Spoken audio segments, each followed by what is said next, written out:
Okay, this is our Dutchman. Dutchman.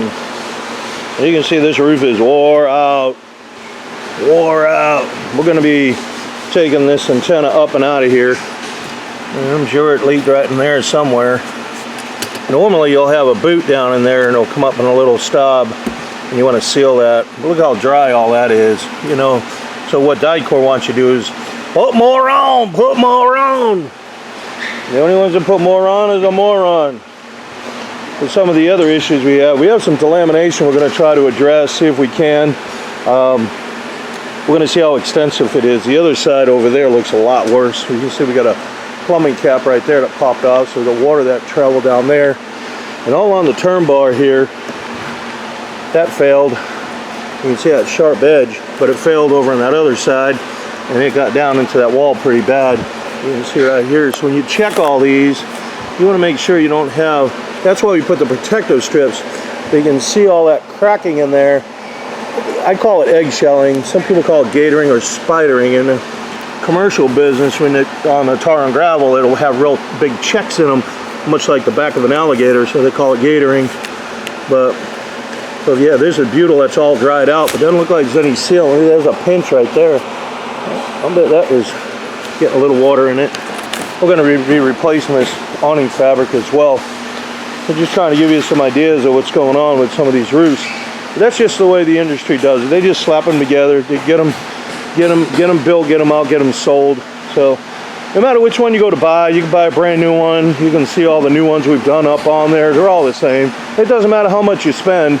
You would think, hey, I spent a whole bunch of money on 120, 200,000. It doesn't matter. It's going to have the same crappy roof like this.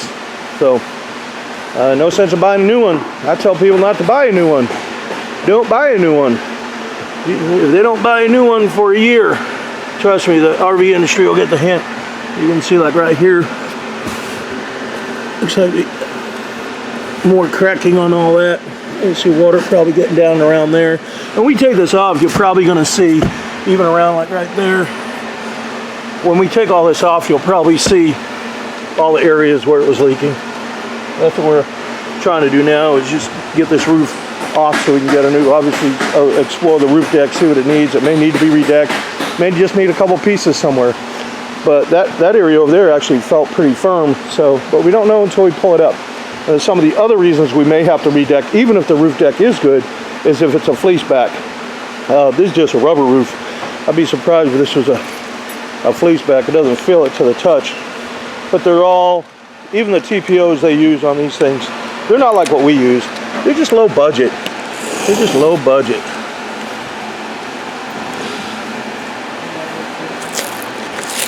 So that's how you can tell. Hey, it's got the black on the back.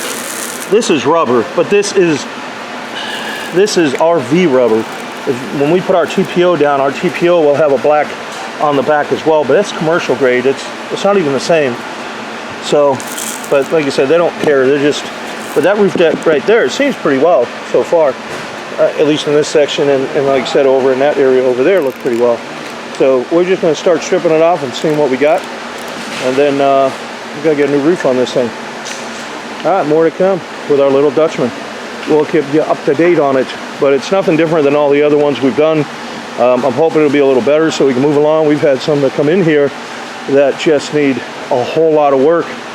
We got a Georgetown that where you have to actually do the whole roof and ceiling on. We got a lance that we did, two lances in a row, and then a Winnebago, same thing, had a lot of issues with it. So maybe we'll luck out and actually get one we can move right along with. And then the other thing we're going to do is go around and we'll check everything around the windows and so forth. And you got some gasket right there, right in there. That's just a glazing, they call it, right around there. That's EPDM rubber. That's what happens, it shrinks. So when it shrinks, that's what gives all this tension right here. So basically we got like a rubber band stretched across. So you want to make sure you check all of those. You probably can't do much with. We're going to try and reset it. We'll probably reseal it. But all it does is just dress out the window. It doesn't do anything more than that. It just dresses out the window. And it's very common. Almost every one of them will be shrunk up. So, all right, well, let us get to work, and we'll keep you posted on the Dutchman. Let's give you an update. All right, so you can see the hole. This is all rotted. Way back there, it's a good 8 feet or so. So we gotta get some more sheathing behind here so we can laminate the fiberglass back to it. And then this was the only piece that was bad. The rest of it looks pretty good. So we just replaced this one piece. And then we're gonna get the roof on here. So we're just trying to clean it up right now, get all that crud and crumb off there, and then we'll make sure it's smooth. Get that on there. So now we got some glue going down. We already did this one side over here on the driver's side. Now we're just prepping the passenger side over there. So once the glue flashes off, roll it, and then we'll get on the rest of it. Now we're going to try and roll her.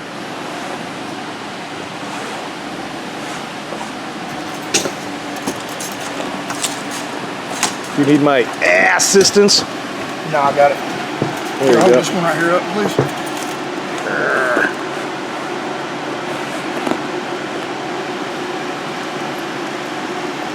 Make sure you don't have any boogers or flies or anything in there.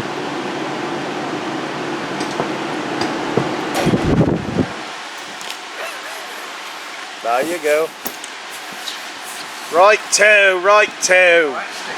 You're standing on my right toe. Yuck, yuck, yuck. Alright, so we roll it out, then we'll get the balance roller on here. Big Bertha. Now we just roll it out. Just showing how we roll it out. Got our shoes off so we don't scuff the roof any more than we have to. Sometimes we've had some real good old sock stink stains on there that we've had to work to get off, but hopefully that won't be the case. I can't see any here. Okay, this is our little Dutchman. Let's see, I'll go up here and show you what we're looking at. We peeled the fiberglass all the way back. We just peeled her all the way back. So we get all the rotted decking off of there, or the rotted wall. We're going to be putting on a new piece. Then we mold killed it. And now we got, you can see some water stains. So we're going to glue a new piece in here. Got some repairs to do in here. Most of this is all set. Got a couple little flakes. So we're just going to fit that in there. And then we put a new skin on it. We glue this back that way. And then we get it all stuckified. It needs to be stuckified. That's the word of the day, stuckified. And then she's going to be ready for the prom after we polish it up, because this thing is filthy. This one really is, it's dirty. But also we got to go around, we're going to get all this caulking out of here and go around the coach. That's what he wants to have done. So we'll get it all back and ready and pretty. We'll show you how we do when we go along. Stay tuned for more adventures with RV roof install. Alright, we got her glued on. So what we did is sprayed it with the adhesive on there. We already got both the finished sheet on there, so we're good. We took out all that slack. So now we got a little piece down the bottom there. We got to get that stretch in there. That's what we're working on right now. And then we'll bring the roofing over and we'll start getting this roof together. She's about ready to head on. On the driver's side, we got this all back together now. This looks real well. So now we're working our way across. And we got more over here. So what we're going to do is a joint right there. You can see it right there. So one of the first things we're going to do is we're going to spray all that with mold kill, just like we did on the other side. So we're going to take this layer off. Sometimes on delamination, this is where a lot of people ask me questions about, can you fix delam? It depends. All of this is all delaminated from itself. You see, then behind here is the foam. This is the wall. But there's so many ripples and waves in there. If you were to just simply, there's a couple of products out there, they say just to pour it down inside there and press it. You're still not going to get in between here. You're not going to get in between there where it's all coming apart. See, right in there. You'll never get epoxy in there. It'll just drool down the side. So now it'll seem tight to this, but this isn't tight to the foam. So that's why we're tearing all this out. We're going to tear it all out. But up underneath here, like I said, there's just foam. All this delam's coming off. That's what that is, delam.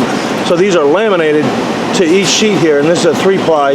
So you have one here, and then you have this one here. This one's going this way, and the other one on the inside is going the opposite direction. So they keep going perpendicular to each other. That's hence plywood. That's how you get your strength. So again, like I said, we're going to end up taking this whole piece out all the way over to that metal box there, as you can see, the vent. We'll take it all the way down, and then we're gonna laminate a new piece on.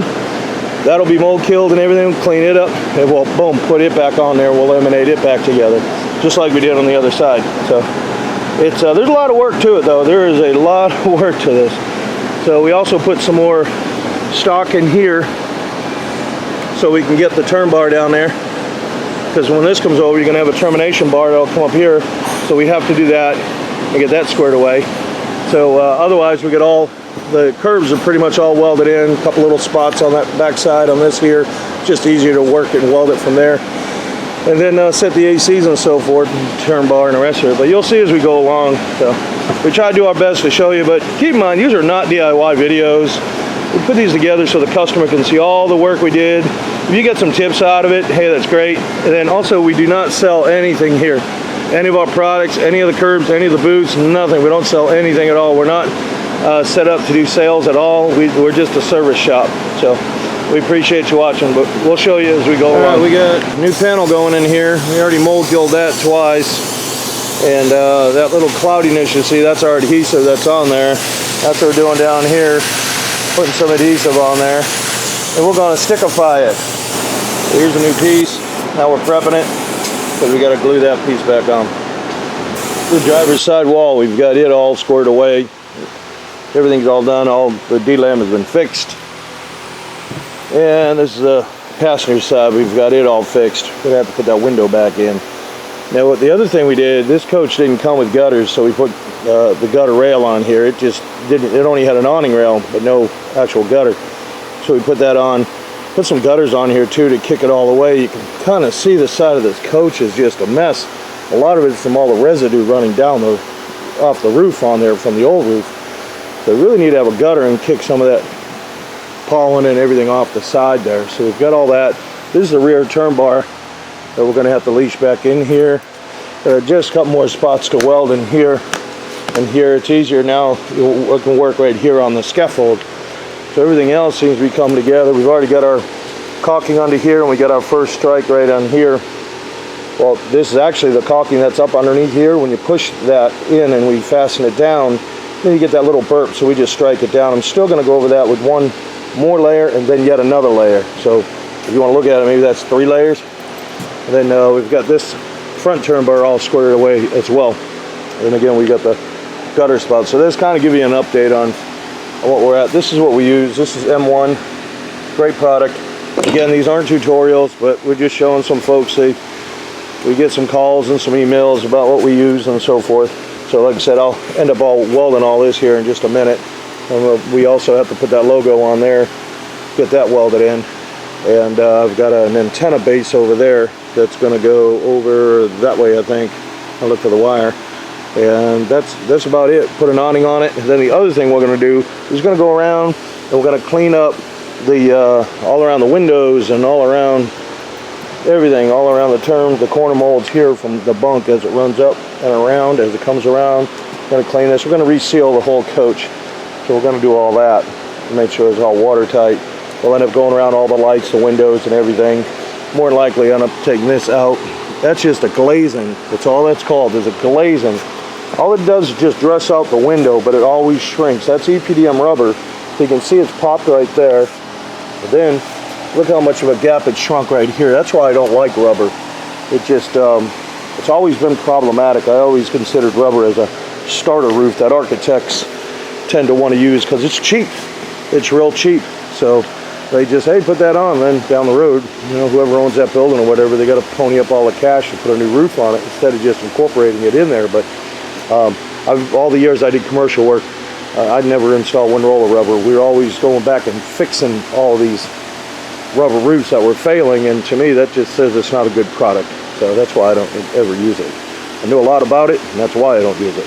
But that's about us right here, and we'll give you another update when we get closer, right? We want to show you this insert trim that we got. So where's this? There's the old stuff right here. This is the old stuff. What that does, it just goes in that track. Oh, we already got some in there. Let's move over there and show how this one goes. I got all the top. I can't get the camera around your belly. Yuck, yuck, yuck. Yeah, you look anorexic. This just snaps in, see? That's all it does, it snaps in. So what happens is water can get right in that crack right there and it jewels down. So what we have is a groove in it. And that groove, when it snaps in, it snaps over. See? So this part will go up inside that channel, and then the other part stays outside, and it keeps all that water out. So that's what we're doing now. We're going to replace all this insert trim. We're going to end up cleaning all that booger up over here anyways, all around the windows and everything else, and reseal it as best we can. So more than likely, you know, this is a dirty coach, so there's going to be clean marks all around here from us because we got to clean it out. That's all. This looks like a decal that's peeled back, but if you have butyl sticking out, you need to get that butyl out of there. Get the butyl off. There's some butyl right here. See how dry it is? It gets dry. When it gets dry, it'll actually pull water in, so we don't want that. We're going to take all that butyl out. We'll end up taking these off here, and we'll recaulk behind there. And any latches like these, we got some bad screws in here. There's a door latch. You can see they're all rusted. We'll take that out too and clean it. And the other thing, I don't like the way this door is. When we get all the scaffold around, they shouldn't say the door, I mean this door latch, the other side, the receiver.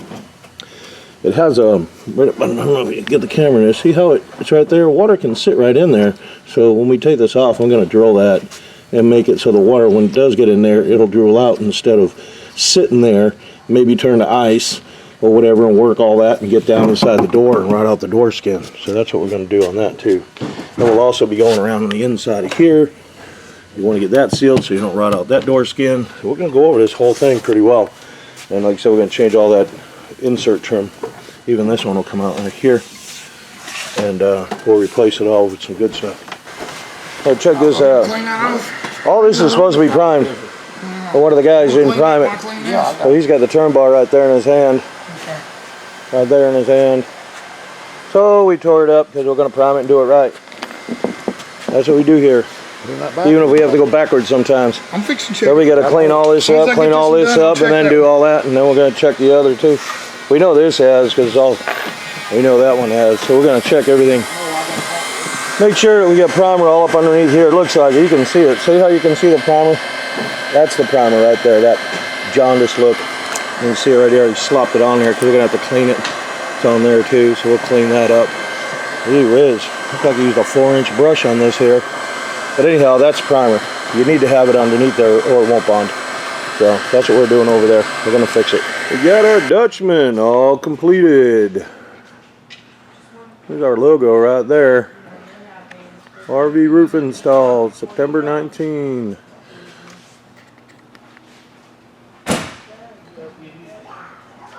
This is a Carlisle TPO roof. That's what this one is. 60 mil. Get all the curbs, elevate everything off the roof line. That's the way a commercial roof functions. Got all our boots for like the ladders right there. We also have them for the plumbing.